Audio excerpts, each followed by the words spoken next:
mean, and who would want to mess with a head that's covered in such attractive wrapping? Okay, can you read it to me? I mean, and who would want to mess with a head that's covered in such attractive wrapping? Okay. Want to mess with a head.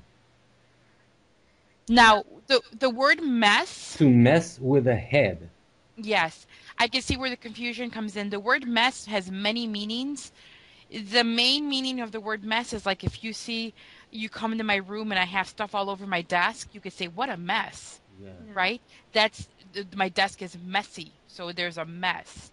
Yeah, I know this meaning, but I don't understand here. Well, there's another meaning for the word mess. Do you know the other meaning? No. Okay, that's where I was getting to. The word mess can also be used as a verb. Instead of being descriptive, it can be an action.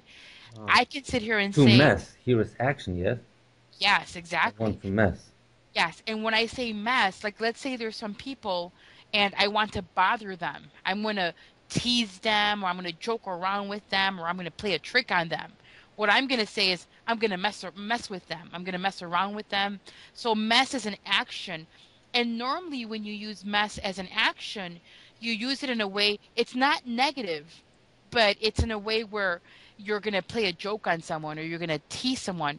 It can also be negative. It could also mean like if you're going to beat someone up, you can say, I'm going to mess with them. It's all on the tone that you use.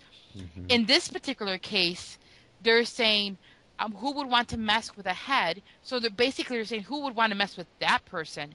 And then when it says a head that's covered in such attractive wrapping, when they say wrapping like this, they basically mean they're saying with such a beautiful face. In other words, you have your head and it's covered with something very attractive. Just like when you have a present and it's wrapped, the present is inside and the wrapping paper is on the outside. The wrapping is what's on the outside of your head. So again, what they're saying is, who would want to bother with somebody so attractive? Wow. There's a lot of every one of these little words here. Just one sentence. Yes, okay.